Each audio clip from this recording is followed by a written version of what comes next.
So there's been talks of Jaime Munguia being Hamzah Sheeraz's next opponent. Now, of course, Hamzah Sheeraz is a guy who's undefeated in his boxing career. Former middleweight, now campaigning at super middleweight following his debut against Edgar Berlanga, where he stopped him in, I think, 4 rounds or something. In a couple rounds, he stopped him. Great performance, dominating performance, and showed that his power really did translate from 160, where he's previously operating. In his last performance at 160, he didn't look great. Against Carlos Adames, he looked bad, actually, if I'm being honest. Adames, and I've said this many times on the channel, that Adames would be felt very hard done by if he didn't get a decision there, because he deserved to win. He beat Hamzah Sheeraz in that fight.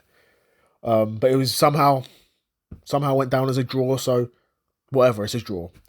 Hamzah Sheeraz then comes back against Berlanga in a great performance and just beats up Berlanga. And Berlanga, at that point, was definitely still considered as one of the top guys at 168. Now, people will say, look at his resume. People will say, look when he stepped up against Canelo. But still, like, he's got a lot of knockouts on his resume.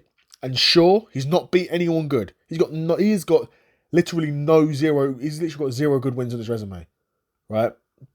And he could lose to Canelo in a very easy fight for Canelo, where he didn't really even have to get out of second or third gear, and still be one of the top names at 168, because 168, at that point, particularly when he fought Canelo, really wasn't a division super deep with talent, right? Now, there's some new names coming in at 160 that make that division a lot more interesting, in my opinion, but I say all that to say, Sheeraz dominates Berlanga in his debut at super middleweight. And now Jaime Munguia,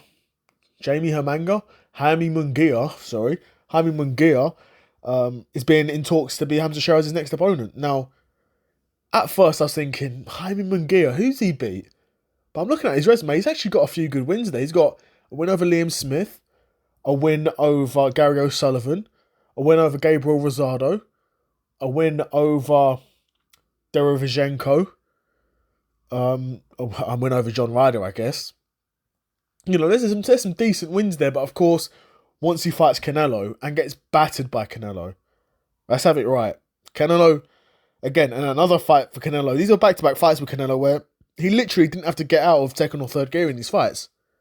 These were very easy title defenses for Canelo. So, Hamzah Sheeraz's next opponent and his last opponent would have been like Canelo's easiest title defenses, right? So yeah, so Munguia's got a few decent wins on his resume at least. So there is that, but still, I look at it as Canelo stopped Munguia, or put a beating on Munguia a lot easier than he put a beating on Berlanga. Because Berlanga stayed in that fight for the duration. Munguia, I believe Munguia got stopped. Correct me if I'm wrong. Off the top of my head, I'm sure Munguia... Did he though? I can't remember, but Munguia definitely got dropped. I'm sure he got dropped with a body shot. But guys, correct me if I'm wrong, but I think Munguia was stopped pretty easy by Canelo. Was he stopped? I'm saying I don't think he was. Anyway, Canelo beat up Munguia very easily, is what I'm trying to say. That's what I'm trying to say. Munguia got beat up very easily, and I think Sheeraz will do the same to Munguia, because even though I think Munguia is technically better than Berlanga and has better fundamentals, I think Berlanga's better at taking a good shot. I think he's better at taking a shot, and Sheeraz stopped him. So against the guy who's worse at taking a shot, what's going to happen?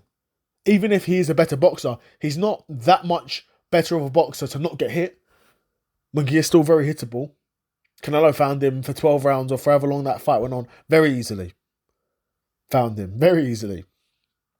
But yeah, I think if that fight is to get made next, I guess in some ways it does make sense.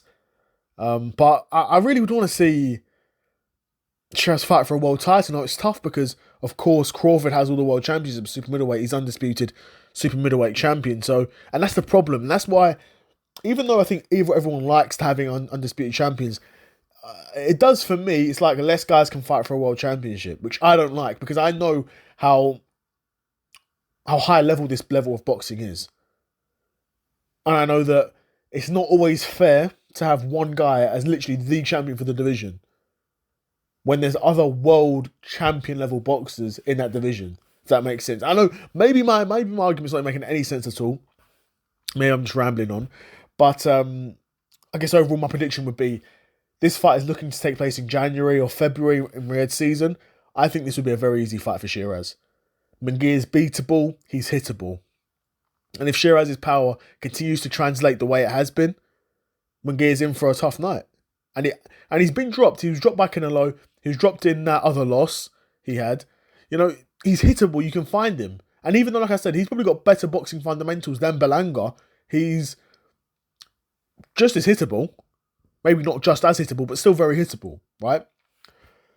So yeah, let me know what you guys think of this fight. I mean, I've laid it out pretty black and white what I think is going to happen. I think Sheeraz dominates him, probably gets him out of there pretty early. Because, honestly, Hamzah Sheeraz is a bit like a Thomas Hearns type of boxer. He's super, super lengthy.